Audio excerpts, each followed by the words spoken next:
Le gingembre est un rhizome extrêmement réputé pour ses bienfaits sur la santé. Dans cette vidéo, je vais vous donner 5 bienfaits du gingembre. Mais évidemment, comme toute chose qui possède des bienfaits, il y a aussi le contrepoids, il y a des dangers. Et donc dans cette vidéo, je vais également vous donner 5 dangers du gingembre sur votre santé.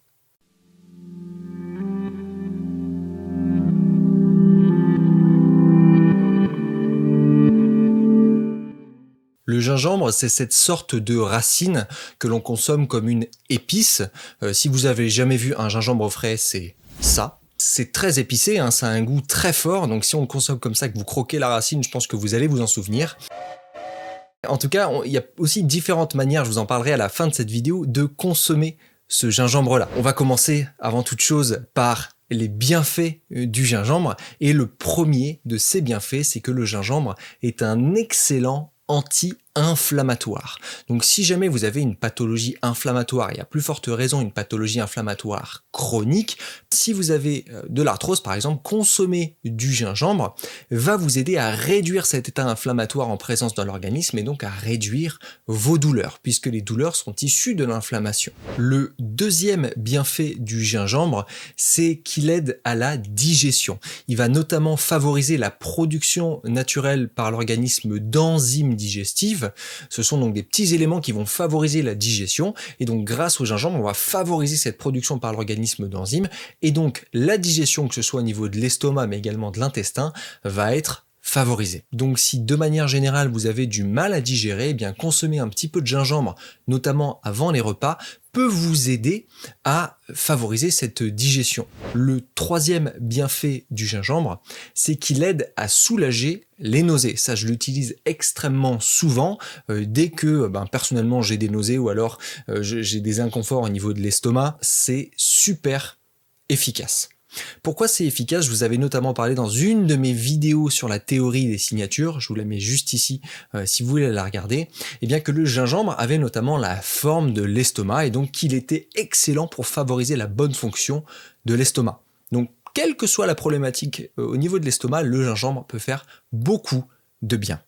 Également, si vous avez le cran du dessus de la nausée, à savoir des vomissements, eh bien le gingembre va également être très efficace. Le quatrième bienfait du gingembre, ça va être son intérêt sur le plan du système immunitaire. Le gingembre va favoriser le renforcement du système immunitaire, notamment grâce aux antioxydants qu'il renferme. Je vous en avais parlé dans ma vidéo sur l'ail, notamment sur les bienfaits et dangers de l'ail, que vous pouvez retrouver juste ici si ça vous intéresse. Mais les antioxydants sont justement là pour aider à lutter contre le stress oxydatif qui peut sévir à l'intérieur de l'organisme. Le stress oxydatif, c'est en fait une réponse de l'organisme à une agression extérieure, quelle qu'elle soit, hein, de manière générale, ou même une agression que l'on s'impose en générant un stress nous-mêmes à l'intérieur de l'organisme. Et donc grâce au gingembre, eh bien, on peut combattre les effets négatifs de ce stress oxydatif et donc favoriser une meilleure fonction du système immunitaire de manière générale. Vous êtes donc moins malade, vous combattez donc plus facilement toutes les infections qui peuvent vous arriver. Et enfin, le cinquième et dernier bienfait du gingembre, c'est qu'il favorise une bonne circulation sanguine, notamment parce qu'il a une action qu'on dit vasodilatatrice, c'est-à-dire qu'il va dilater les vaisseaux sanguins, les élargir, et donc ça va permettre une meilleure régulation de la pression artérielle, une meilleure circulation sanguine de manière générale, et qui dit meilleure circulation sanguine, dit meilleure oxygénation des muscles, des tissus de manière générale, et donc un meilleur apport en nutriments également au niveau de ces muscles et organes. Maintenant, on va passer au danger du gingembre, parce que évidemment il y a de tout, hein. Il y a le pendant positif mais il y a le pendant négatif. Pendant négatif qui peut par exemple se refléter à travers une réaction allergique. Il est possible que le gingembre génère une réaction allergique, vous allez alors avoir des éruptions cutanées, des démangeaisons ou alors même des difficultés respiratoires qui peuvent être dues à la consommation de gingembre. Si vous présentez ces symptômes-là, il y a de fortes chances pour que vous soyez allergique au gingembre. Alors dans ce cas, attention à sa consommation. Si vous n'en avez jamais consommé, prenez tout d'abord une petite quantité, frottez un peu éventuellement sur la peau ici à l'intérieur au niveau de votre avant-bras, voyez s'il y a une réaction cutanée. S'il n'y en a pas, bon, ça devrait aller. Sinon, prenez une petite quantité dans la bouche, voyez comment vous répondez et par rapport à ça, vous pourrez avancer. Sinon, vous pouvez également faire un test d'allergie chez un spécialiste. Ensuite, le deuxième danger du gingembre, c'est dans le cas d'une prise médicamenteuse. Si vous prenez des médicaments, notamment pour la régulation de la pression artérielle, faites attention, vous l'avez compris, le gingembre est vasodilatateur. En plus de ça, donc, il peut altérer le bon fonctionnement finalement de ce médicament. Donc attention, si c'est votre cas, à ne pas faire l'erreur de le prendre en parallèle. Demandez conseil à votre médecin. De toute manière, dès qu'il y a prise médicamenteuse, il vaut mieux demander conseil à votre médecin au préalable. Le troisième danger du gingembre vient évidemment du fait que le trop est l'ennemi du bien. Qu'est-ce que ça veut dire? Ça veut dire que si le gingembre est très très bon pour l'estomac, vous l'avez compris, théorie des signatures, il y a renforcement de l'estomac, ça favorise sa bonne fonction, et bien si on en consomme trop, ça va faire l'effet inverse, donc ça ne va plus favoriser, mais ça va être détrimentaire pour le bon fonctionnement de votre estomac. Et donc vous pouvez avoir des irritations gastriques, vous pouvez avoir des brûlures d'estomac, vous pouvez avoir des inconforts au niveau de l'estomac, et ça bien évidemment dû à une consommation excessive. Donc soyez toujours progressif dans votre consommation de gingembre. Le quatrième danger du gingembre concerne les femmes enceintes, parce que puisque c'est effectivement très intéressant pour les nausées, c'est recommandé généralement aux femmes enceintes, mais là encore une fois, attention à l'excès. Un excès de consommation de gingembre peut être néfaste pour le fœtus, donc attention, toujours demandez conseil à un médecin, un professionnel de santé, voyez comment votre organisme répond, est-ce que vous vous sentez bien, consommez toujours peu d'abord, et voyez si vous voulez augmenter, si c'est pertinent ou pas de le faire. Et enfin, le cinquième danger du gingembre concerne la circulation et plus précisément la coagulation, puisque le gingembre est un anticoagulant.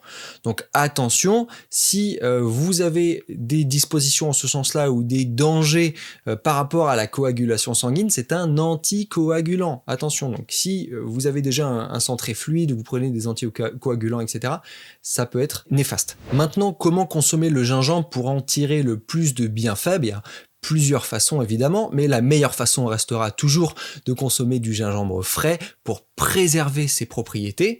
Donc du gingembre frais, c'est prendre directement le rhizome, ça peut être couper des fines lamelles et potentiellement l'ajouter dans vos plats à la fin de la cuisson pour ne pas altérer ses propriétés avec la cuisson. Ça peut être également le mettre dans des jus de fruits et légumes. Vous faites un jus, vous rajoutez un petit morceau de gingembre, vous allez bénéficier du gingembre directement dans votre jus. Mais ça peut être également, comme je vous le disais au préalable, en tisane. Personnellement, c'est ce que je fais notamment pour les nausées, vomissements, etc. Vous coupez quelques petits morceaux de votre gingembre et vous les mettez à infuser pendant 10 à 15 minutes dans de l'eau chaude, avec un petit couvercle comme ça. Vous mettez bien les principes actifs en suspension et vous allez donc pouvoir consommer cette tisane par la suite. Ça peut être consommé chaud ou ça peut être consommé froid, ça c'est vous qui voyez selon vos préférences. En tout cas, ça c'est très très efficace. Et si vous souhaitez toujours en avoir chez vous, si vous voulez, je vous mets un petit lien dans la description vers une herboristerie partenaire chez qui vous pourrez vous fournir un gingembre évidemment biologique de qualité.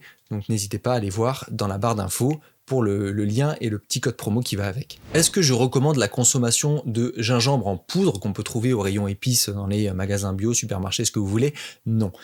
Pourquoi? Parce qu'en général, il n'est pas très très bien conditionné, il a été oxydé notamment par le fait qu'il a été en contact trop longtemps, souvent avec l'air, parfois il a été séché à plus haute température, du coup il y a une dégradation de la qualité nutritionnelle, donc je le recommande pas forcément, sauf si vous trouvez un gingembre en poudre de qualité, encore une fois. Sinon, vous pouvez aussi le prendre, parce que vous m'avez demandé sous ma vidéo sous là, si vous pouvez prendre en complément alimentaire et si c'était toujours intéressant. Oui, les compléments alimentaires sont très intéressants parce qu'en général, ils vont concentrer les principes actifs de la plante en question et donc, évidemment, vont pouvoir être pris dans ce cadre-là. Si vous le prenez en complément alimentaire, comme c'est plus dosé, il y a une plus forte habituation en général aux principes actifs, donc faites toujours des cures de 21 jours entrecoupées de 10 jours de pause. Voilà la Feel Good Family, j'espère que cette vidéo vous a plu. Si c'est le cas, dites-le moi dans les commentaires, partagez-moi votre usage du gingembre si vous l'utilisez déjà, dites-moi dans quel cas vous l'utilisez. N'hésitez pas à me dire aussi si vous avez découvert des choses avec cette vidéo, ça m'intéresse. Moi d'ici là je vous dis à la prochaine, prenez soin de vous.